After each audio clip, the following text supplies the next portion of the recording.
My name is Olivia Carter. For most of my life, I believed there was something wrong with me. Not because I had done something terrible. Not because I was lazy. Not because I didn't love my family.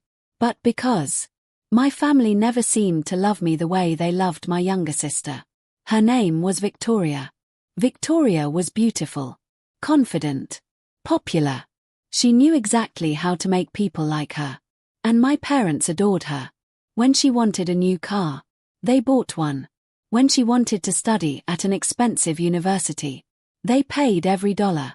When she wanted to start a fashion company, my father gave her $2 million. Me. I worked 2 jobs during college. I paid my own tuition. I bought my first car for $6,000. And when I graduated, my father didn't even attend the ceremony. He told me, "Olivia, your sister needs me more." I smiled and said, "It's okay." But it wasn't. My father, Richard Carter, owned Carter Industries. It was a large construction and property development company based in New York. He had built it from nothing. At least, that's what everyone believed. My mother, Eleanor, was the elegant woman behind him. She hosted charity events. She attended business dinners. She knew everyone important. Together, they looked like the perfect wealthy American family. But inside our house, things were different. Victoria was the princess. I was the disappointment. One evening, when I was 26, my father called a family dinner. Everyone was there. My parents, Victoria, her fiancé, Daniel, and me. My father raised his glass. "I have wonderful news." Victoria smiled. "I've decided to give Victoria full control of Carter Luxury." I looked at him. Carter Luxury. The company was worth nearly $30 million. Victoria squeezed Daniel's hand. "Thank you, Dad." I smiled politely. "Congratulations." My father looked at me. "You should learn from your sister." I frowned. "What do you mean?" "Victoria understands business." I almost laughed. I had worked in finance for 4 years. Victoria had never managed anything larger than a boutique. But I said nothing. Then my father added, "One day, this company will belong to her." I looked down at my plate. My mother touched Victoria's hand. I always knew she'd be the successful one. That sentence stayed with me. The successful one. Apparently, I wasn't. A month later, I lost my job. The company I worked for shut down one division. I came home exhausted. My mother asked, "Did you find another job?" "Not yet." She sighed. "Your father is already worried about you." "Worried?" "Yes." "Why?" "Because you're almost 30. I stared at her. "What does that have to do with anything?" "You need stability." I wanted to ask her whether Victoria's $2 million company was stability. But I didn't. Instead, I started applying everywhere. 2 weeks later, I received an email. A small investment firm offered me a junior position. The salary was lower. But I accepted. I needed to rebuild. One evening, I received a phone call from my father. "Come to my office tomorrow." "Why?" "We need to talk." His voice sounded serious. The next morning, I went to Carter Industries. My father was sitting behind his massive desk. Victoria was beside him. Daniel was there too. I immediately knew something was wrong. My father pushed a document toward me. "What is this?" "Your severance." I stared at him. "I don't work for you." "I know." "Then why are you giving me money?" "It's from the family." I looked at the amount. $25,000. I looked up. "Why?" "Because we don't want you struggling." I almost smiled. "You gave Victoria $2 million. That's different." "How?" He became irritated. "Don't start." I pushed the check back. "I don't need charity." Victoria laughed. "Of course you do." I looked at her. She smiled. You've always been too proud to admit you're struggling. I stood. I'll figure it out. My father looked at me. Olivia. I stopped. Don't embarrass the family. That was the moment something inside me changed. I walked out. I didn't cry. I didn't argue. I simply decided. I would never ask my family for anything again. 6 months passed. I worked harder than ever. My new employer was small. But I learned everything. Investment analysis. Real estate financing. Corporate acquisitions. Private equity. I stayed late. I studied after work. I saved every dollar. And slowly, my life improved. Then one night, my phone rang. It was my father's assistant. Ms. Carter. Yes. Your father has been hospitalized. My heart stopped. Is he okay? I don't know. I drove to the hospital. When I arrived, Victoria was crying in the hallway. My mother was sitting beside her. Daniel stood nearby. I approached them. What happened? My mother looked at me. Your father had a heart attack. Is he alive? She nodded. But he's unconscious. I looked through the glass. My father was lying in a hospital bed. Machines surrounded him. For all the anger, for all the humiliation, he was still my father. I walked into the room. I took his hand. Dad. He didn't move. I know you never thought I was the successful one. My voice broke. But I still love you. 2 days later, my father died. The funeral was enormous. Business leaders attended. Politicians. Friends. Employees. Everyone spoke about Richard Carter. The visionary. The businessman. The loving father. I stood in the back. Silent. After the funeral, my mother told me, your father left instructions for the family. What instructions? The lawyer will explain. That evening, everyone gathered at the Carter mansion. The family lawyer, Thomas Reed, arrived with a black leather briefcase. Victoria sat beside Daniel. My mother sat at the head of the table. I sat alone. Thomas opened the briefcase. I've been Richard Carter's attorney for 22 years. He looked around the room. Your father left a very specific estate plan. Victoria smiled. I already know I'm receiving Carter. Luxury. Thomas didn't respond. He opened the will. Then said, before I read the distribution. Your father instructed me to read one letter. He removed a sealed envelope. It had my father's handwriting. Olivia Carter. I stared at it. My mother looked confused. Victoria looked annoyed. Thomas opened the envelope and read, Olivia. If you're hearing this, I'm no longer here. My eyes filled with tears. I owe you an apology. The room became silent. Then he continued. You were never the daughter I considered weak. I looked up. Thomas turned the page. You were the daughter I was preparing to inherit everything. Victoria suddenly stood. What? Thomas continued. And nobody in this room knows the truth about Carter Industries. I stopped breathing.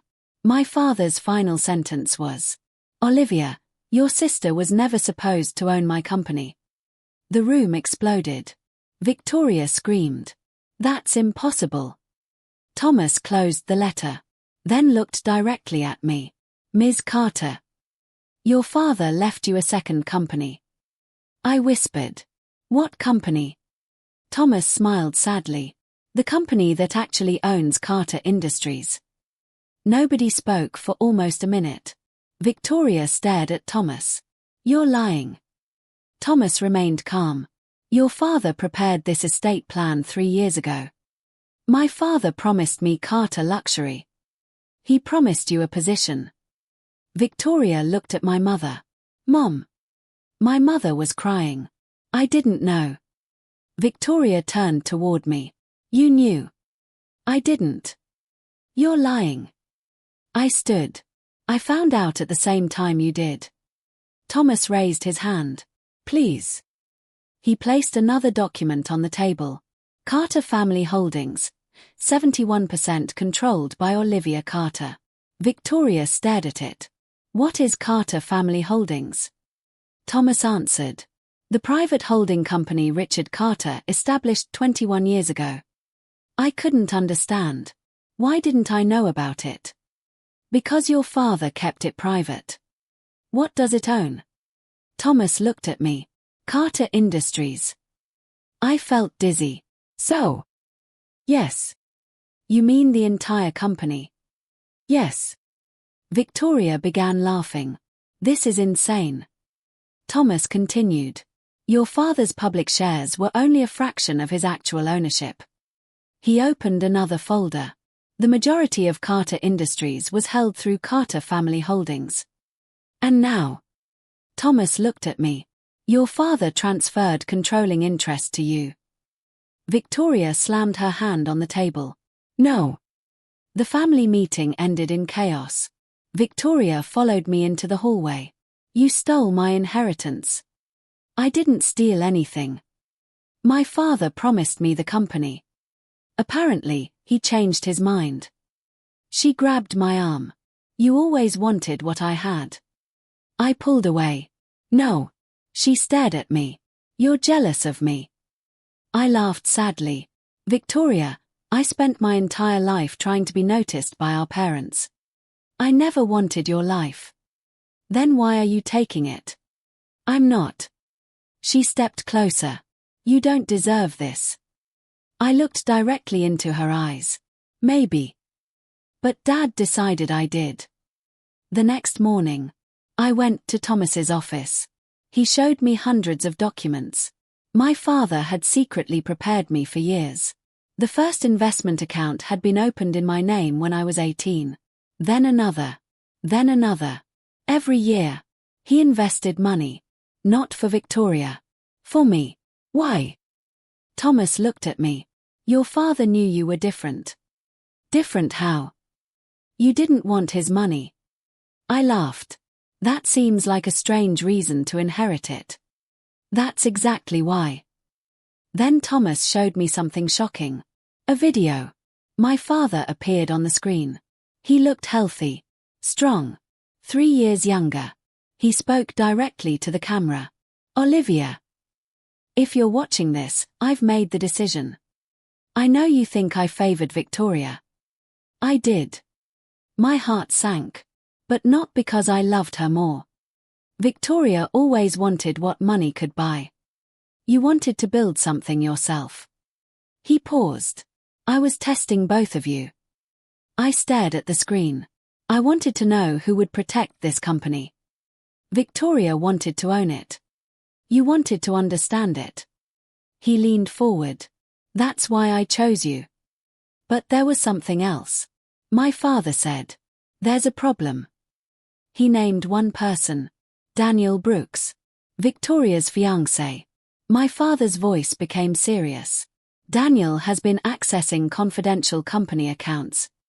He is working with someone inside Carter Industries. I froze. Daniel. The man Victoria trusted. The man my father had welcomed into the family. My father continued. I don't know how far they've gone. But if I die before exposing them. Trust nobody. The video ended. I immediately contacted the company's security team. We reviewed financial transactions. Millions had been moved. Not stolen directly. Hidden. Transferred through shell companies. The money eventually went to an offshore account. The account belonged to Daniel Brooks. I stared at the screen. Then another name appeared. Victoria Carter. My sister. I couldn't believe it. They were working together. I confronted Victoria. Are you involved with Daniel? She froze. What? Money was transferred to his company. I don't know anything about that. Then explain these. I showed her the records. Her face changed. I didn't do this. Did Daniel? I don't know. Victoria. She started crying. I trusted him. How long? She whispered. Since before we got engaged. My heart sank. What did he tell you? He said he could make me CEO. And you believed him? She nodded. Then she said, he told me Dad had already promised him control. Suddenly, we heard footsteps. Daniel appeared in the doorway. He looked at both of us. Then smiled. Family meeting. Victoria turned toward him. Daniel. He looked at the documents. His smile disappeared. Then he said something that terrified me. You should never have opened those files, Olivia. That night, someone broke into my apartment. Nothing valuable was stolen. Only one thing was missing. My father's original estate documents. The police arrived. My apartment was searched. The intruder had known exactly where to look. That meant someone close to me had given them information. Thomas immediately moved me to a secure location. I couldn't sleep. Every sound made me nervous. Then my phone rang. Unknown number. Olivia. Who is this? A man's voice answered. Someone your father trusted. Who? You'll find out tomorrow. The call ended. The next morning, Thomas took me to an old warehouse owned by Carter Family Holdings. Inside, there was a room my father had built secretly. Security cameras, servers, files, everything. He expected this, Thomas said. Expected what? That someone would try to take the company after his death. He opened a safe. Inside was a small drive. My father's handwriting was on it. For Olivia only. I plugged it into the computer. A list appeared. Names, dates, payments, meetings. One name appeared again and again. Daniel Brooks. But then, another name appeared. Eleanor Carter. My mother. I stared at the screen. No. Thomas looked at me. Olivia. My mother. We need to know what this means. I confronted my mother. She didn't deny it. I knew. I felt like the floor disappeared. You knew Daniel was stealing. I knew he was planning something. Why didn't you tell me? Because your father told me not to. Why? She started crying. Because I was afraid. Of Daniel. She shook her head. Of Victoria. I stared at her.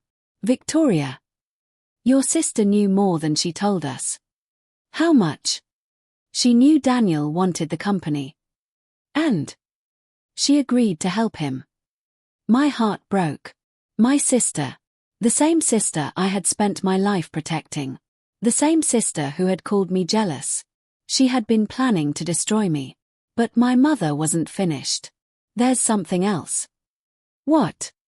Your father didn't die from a natural heart attack. I froze. What?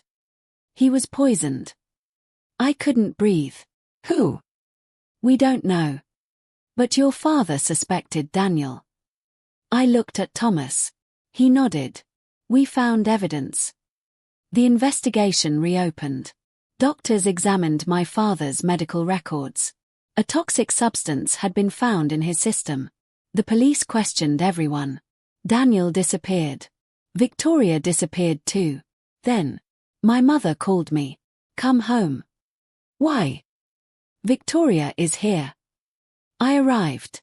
Victoria was sitting in the living room. She looked exhausted. She had been crying. Olivia. What happened? Daniel left me. Where? I don't know. She handed me a letter. It was from Daniel. He had taken money. Millions. And he blamed Victoria. But there was one line that made me freeze. Your sister will never know what your father discovered about her. I looked at Victoria. What does that mean? She started crying. I don't know. That night, Victoria finally told me everything. Daniel had convinced her that Dad would eventually give me the company. He told her she would be left with nothing. He offered her a deal. Help him access company accounts. And he would make her CEO. She agreed. But I didn't know he wanted to hurt Dad. I stared at her. Did you help him the night Dad died? She shook her head. No. Then what happened? She whispered. Daniel asked me to bring Dad his medication. My blood went cold. Which medication? I don't know. Victoria. I swear. She collapsed into tears. I thought it was his normal medicine. The police found the medication bottle. It had been tampered with. Fingerprints were recovered. The fingerprints belonged to Daniel. But there was still a mystery. Who had helped him? Then the security footage revealed something. A woman entered the hospital the night my father died. Her face was hidden. But she was wearing my mother's bracelet. I looked at my mother. She stared at the screen. Then whispered. That's not my bracelet. The bracelet belonged to my aunt. My father's sister. Margaret Carter. Margaret had disappeared after the funeral. We found her at a private hotel. She confessed. She had been helping Daniel. But not because she wanted money. She wanted revenge. She believed my father had destroyed her own business years earlier. Daniel promised to help her take Carter Industries. But Margaret revealed something unexpected. Daniel wasn't working alone. Who? She looked at me. Your father's business partner. Who? She gave me the name. Samuel Reed. I recognized him. He had attended my father's funeral. He had stood beside my family. He had cried. He had hugged me. And all along, he had been part of the conspiracy. Samuel attempted to take control of Carter Industries. He called an emergency board meeting. He claimed I was inexperienced. Olivia has no history of running a corporation. The board members looked uncertain. Then the doors opened. I walked in. Behind me were federal investigators. Thomas. Forensic accountants. And the company's security director. Samuel stood. What is this? I placed a folder on the table. Your fraud investigation. His face went pale. I placed another folder down. Daniel's transfers. Another. Victoria's communications. Another. Margaret's confession. The room became silent. Samuel looked at the board. This is a setup. I smiled. Then explain the money. He couldn't. I played my father's final recording. His voice filled the room. If you're hearing this, Olivia, someone inside the company betrayed me. Samuel's face changed. My father continued. I trusted Samuel for 20 years. That was my mistake. The room erupted. Samuel tried to leave. Security stopped him. He looked at me. You think you've won? I answered. No. I know. Samuel was arrested. Daniel was found 2 days later at an airport. He had tried to leave the country. Victoria cooperated with investigators. Margaret confessed everything. And my mother finally told the truth. She had known my father was investigating Samuel. She had hidden it because she was afraid the family would collapse. I understood her. But I couldn't forget what happened. Months later, the trial began. The evidence was overwhelming. Fraud, money laundering, conspiracy, attempted corporate takeover, and involvement in my father's poisoning. Daniel received a long prison sentence. Samuel received an even longer one. Margaret received a reduced sentence for cooperating. Victoria wasn't sent to prison. She had helped investigators and admitted her role. But she lost everything else. Her company, her engagement, her reputation, her inheritance. She moved away. Before leaving, she came to see me. I don't expect forgiveness. I know. I was jealous of you. Why? Because Dad respected you. I looked at her. He didn't show it. He did. She smiled sadly. You just couldn't see it.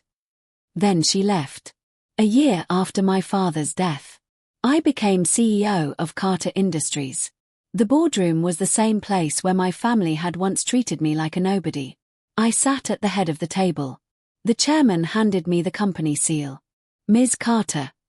Yes. Your father would be proud. I looked at the seal. 4 years. I had wanted my father's approval. Now, I realized I didn't need it. But I didn't stop there. I discovered that my father had left another instruction. He wanted me to sell some of the company's luxury properties. Use the money to create a foundation. So I did. The Richard Carter Family Foundation. We helped families facing financial hardship. We funded scholarships. We helped women start businesses. And we provided legal support to people fighting inheritance fraud. I wanted my father's legacy to become something good. 3 years passed.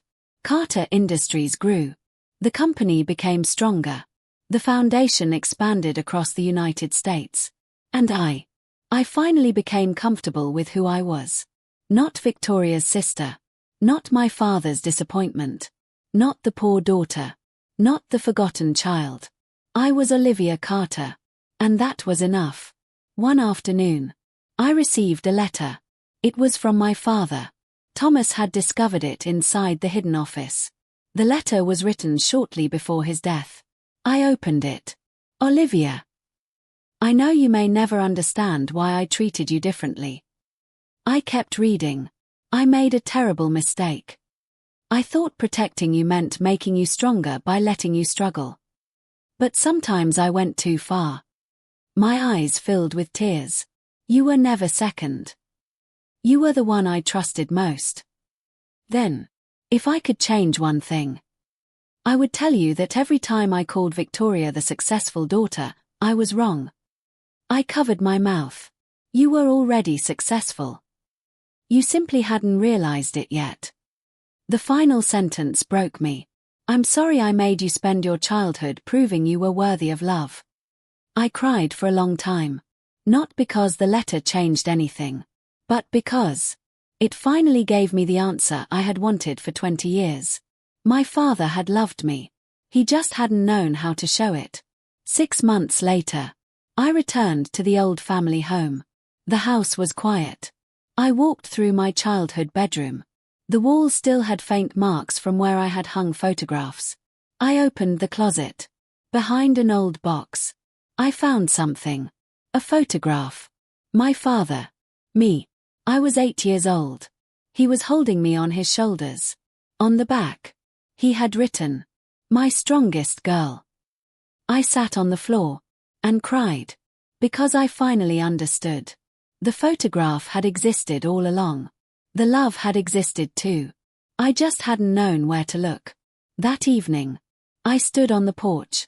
The same porch where my father had once told me not to embarrass the family. Now, there was nobody left to impress. I looked at the sunset and smiled. I thought about everything that had happened.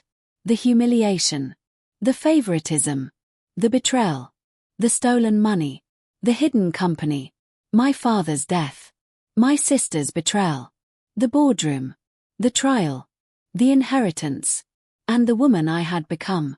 I had spent years thinking revenge meant making the people who hurt me suffer. But I learned something more powerful. Revenge isn't always destroying your enemies.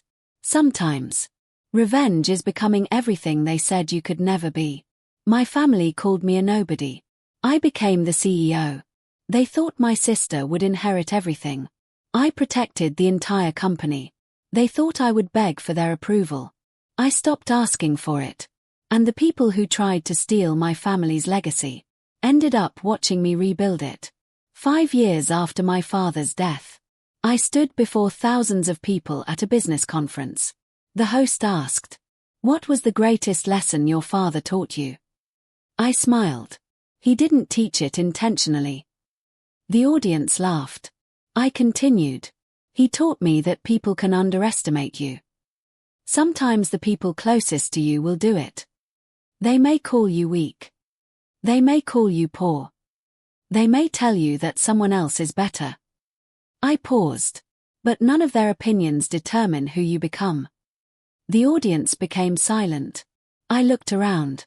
Your life doesn't begin when someone finally believes in you.